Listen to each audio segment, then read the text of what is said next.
Olá e bem-vindos! Hoje a gente vai fazer um mergulho a fundo em um capítulo que é, fascinante do livro de Deuteronômio, o capítulo 18. Um capítulo fundamental. E para nos guiar nessa análise, a gente está com os comentários de duas bíblias de estudo muito boas, a versão Holman e a Nova Almeida atualizada. A nossa missão aqui é tentar entender quase que um projeto de sociedade, né? Exatamente. Imagina só o desafio. Uma nação inteira prestes a entrar numa terra nova. E ela está cercada por influências que podem, assim, corromper tudo. Por todos os lados. Como essa nação consegue construir uma identidade forte e se manter fiel? Deuteronômio 18 parece dar exatamente esse projeto. Ele redesenha a liderança, traça umas fronteiras espirituais muito claras. E o mais importante, talvez. Isso, estabelece um canal de comunicação direto e verificável com Deus. Vamos ver como esse projeto funcionava na prática. E o ponto de partida desse projeto é bem radical, principalmente para uma sociedade agrária. Muito. O texto já começa dizendo que os líderes espirituais, os sacerdotes e toda a tribo de Levi não teriam direito a terras, num mundo onde terra é poder, é riqueza, é sustento. E isso é um choque. A pergunta que vem na hora é: como isso poderia funcionar? E por que tirar deles a base da economia da época? Essa é a questão central. É que a ausência de terras não era uma punição, sabe? Era um princípio de design social. O texto diz que o Senhor é a sua herança. Isso forçava eles a uma dependência, radical de duas coisas: da provisão de Deus e da fidelidade da comunidade. Ah, entendi. E não era para ser uma vida de miséria. A nota da Bíblia Holman sobre esse primeiro versículo ressalta que eles não ficariam isolados pedindo esmola. Não, eles seriam distribuídos de forma estratégica por 48 cidades por toda a nação para servir a todo o povo. Então o sustento estava ligado à função. Diretamente.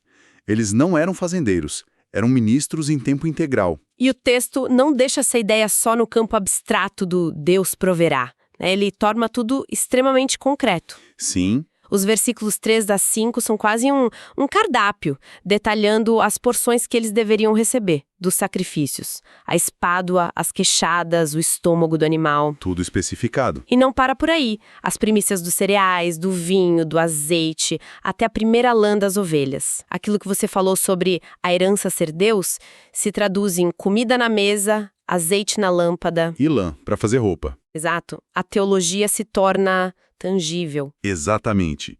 E essa tangibilidade é o que gera a confiança no sistema. Não é uma promessa vaga, sabe? É um sistema econômico e espiritual que está todo interligado.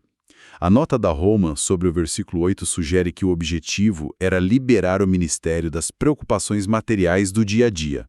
Um sacerdote não podia ficar dividido entre cuidar do altar e arar o campo. Faz sentido. Era um sistema de confiança mútua. O povo confiava que os levitas se dedicariam ao serviço espiritual e os levitas confiavam que o povo, por sua vez, os sustentaria. Mas isso não os tornava incrivelmente vulneráveis? Sim. Quer dizer, todo o bem-estar deles dependia da generosidade e da obediência do povo. E se as pessoas simplesmente decidissem não levar as ofertas? A história de Israel mostra que a fidelidade do povo, oscilava bastante. Essa é uma observação perfeita. E ela expõe a diferença entre o projeto ideal e a realidade histórica. Sim, tornava-os vulneráveis. Livros posteriores, como Malaquias, mostram exatamente o colapso desse sistema, com os sacerdotes sendo negligenciados, o templo caindo em desuso. Nossa! Mas aqui, em Deuteronômio, a gente está vendo o estabelecimento do ideal, da constituição da nação. A vulnerabilidade era intencional. Intencional? Como assim? Ela servia como um termômetro da saúde espiritual da nação inteira. Se os sacerdotes estavam passando fome, era um sinal claro de que a conexão do povo com Deus estava quebrada. A estrutura deles refletia a saúde de todos. Ah, faz todo sentido. Então a gente tem esse sistema interno de sustento e confiança que forma a espinha dorsal da liderança. Exato. Mas toda sociedade precisa de fronteiras, de saber o que ela não é. E é aí que o capítulo vira a página de forma bem brusca. Bem brusca mesmo. Depois de ladenizar a estrutura interna, o foco muda para as ameaças externas, para tudo aquilo que Israel deveria rejeitar, categoricamente. Sim, a transição é totalmente intencional. Dos versículos 9 a 14, o texto constrói tipo um muro espiritual. A lista de práticas proibidas é longa e bem específica. Sacrificar filhos no fogo, adivinhação, astrologia, feitiçaria, encantamentos, consultar os mortos. E a palavra que o texto usa para tudo isso é abominação, que é uma das palavras mais fortes de repulsa no hebraico, né? É a mais forte. Não é só errado, é visceralmente detestável para Deus. E o que me chama atenção nessa lista é que todas essas práticas são, de certa forma, tentativas de obter controle ou conhecimento por meios alternativos. Isso. É como se o texto estivesse dizendo: não tentem hackear o futuro ou manipular a realidade espiritual. Não busquem atalhos. A questão parece ser sobre a fonte da informação e do poder. Exatamente. Você colocou o dedo na ferida. A nota da Bíblia de Estudo NAA sobre esses versículos destaca exatamente isso. Esses eram os métodos pagãos para buscar revelação. Eram as ferramentas das nações vizinhas. E a nota da Holman vai além. Ela diz que essas práticas eram a razão pela qual essas nações estavam sendo julgadas e expulsas da terra. Ah, então não era só para Israel ser diferente. De jeito nenhum. Era para evitar a causa da ruína dos outros. Adotar essas práticas seria como se mudar para uma casa condenada e começar a derrubar as paredes de sustentação. Era um ato de autodestruição. E no meio de todas essas proibições, tem um comando que parece um resumo de tudo. Sejam perfeitos para com o Senhor, seu Deus. A palavra perfeito aqui soa um pouco inatingível. Não parece significar sem pecado, mas algo diferente nesse contexto. Sim, a melhor tradução seria íntegros ou de coração inteiro. Está diretamente ligado à ideia de lealdade indivisível. Trata-se de evitar o sincretismo religioso, sabe? Aquela mistura de um pouco de Deus, um pouco de outras coisas. Entendi. Ser perfeito aqui significa não ter o coração dividido.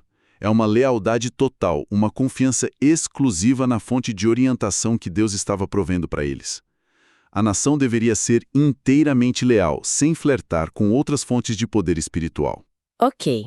Então o cenário está montado, a estrutura de liderança está definida, as fronteiras espirituais estão traçadas e todas as portas para adivinhação e feitiçaria pagãs estão trancadas. Isso. A pergunta óbvia é: então, qual é a porta que Deus deixa aberta?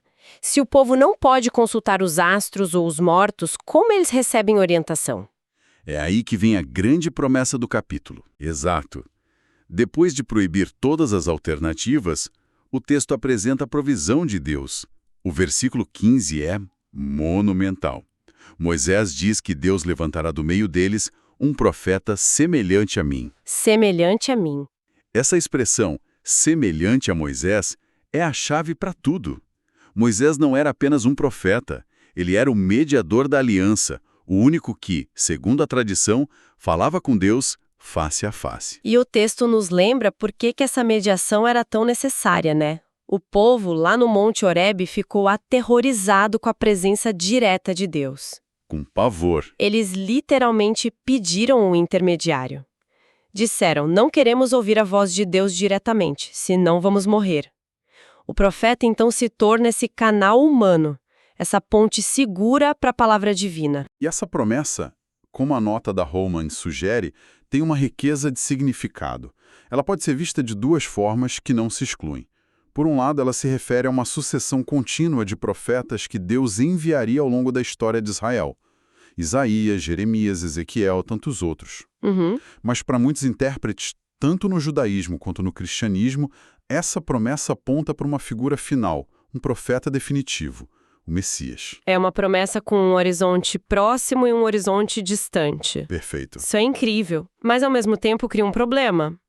Nossa, um problema gigantesco de credibilidade na prática. Sem dúvida. Se a palavra profética é a principal forma de orientação divina e qualquer pessoa pode se levantar e dizer assim diz o Senhor, como a sociedade separa o genuíno do falso? como diferenciar a voz de Deus de um delírio, de uma manipulação ou de pura ambição política? Essa é a pergunta de $1 milhão. E o texto antecipa.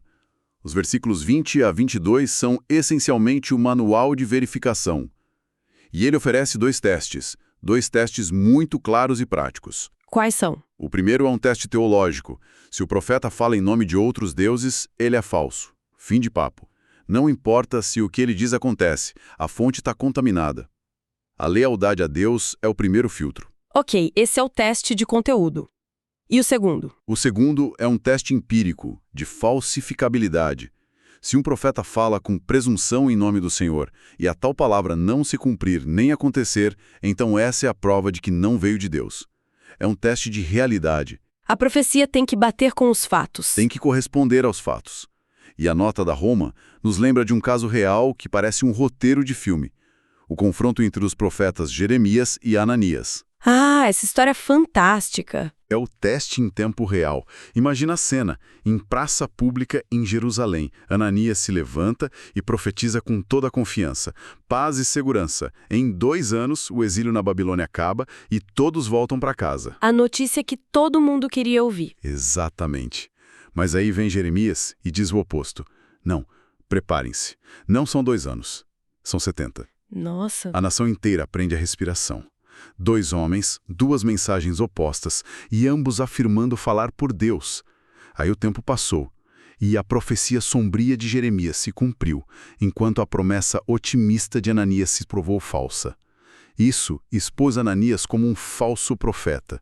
É o teste do capítulo 18 acontecendo ao vivo, com o destino da nação em jogo. E a consequência para Ananias e para qualquer falso profeta era a mais dura possível, a morte. Isso mostra o peso que eles davam à palavra profética, não era algo para se tratar de forma leviana. De forma alguma. A pena capital mostra que falar falsamente em nome de Deus era visto não apenas como um engano, mas como uma traição fundamental, uma contaminação da fonte de vida e verdade da nação. Uma ofensa capital. Porque podia levar a nação inteira à ruína. Certo, mas e as profecias de longo prazo? O teste do esperar para ver funciona para algo que supostamente aconteceria em 2 anos. Sim. Mas se um profeta diz algo que só vai acontecer daqui a 50 anos, a nação ficaria em suspense por meio século sem saber se ele era verdadeiro ou falso? Como eles lidavam com isso? Ótima pergunta. O sistema era mais sofisticado do que apenas um único teste.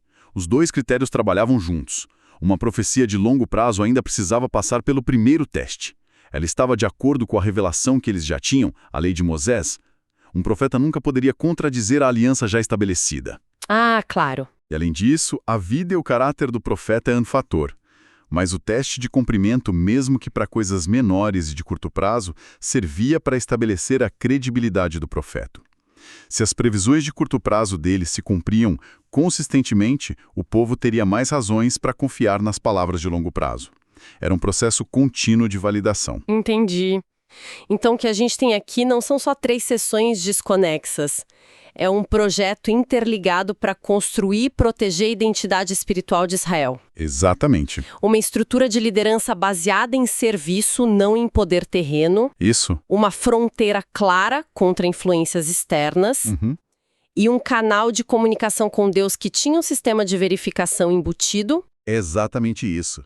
O que é realmente marcante em Deuteronômio 18 é que ele não está apenas dando regras. Ele está construindo um ecossistema de confiança. Tem a confiança do povo para sustentar os sacerdotes com suas ofertas. Tem a confiança dos sacerdotes em Deus para seu sustento, em vez na posse de terras.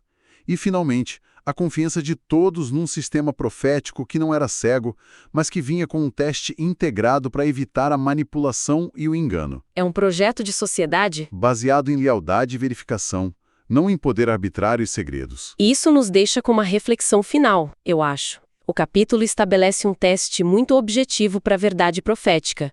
A palavra se alinha com a realidade? Ela se cumpre ou não? É pragmático. Bem pragmático. E isso nos faz pensar. Hoje, no mundo saturado de vozes que afirmam ter a verdade na mídia, na política, nas redes sociais, na espiritualidade, quais são os nossos testes? Que critérios a gente usa para discernir o que é confiável do que apenas presunção. Como, na nossa própria sobrecarga de informação, a gente separa a palavra que corresponde à realidade daquela que é apenas ruído.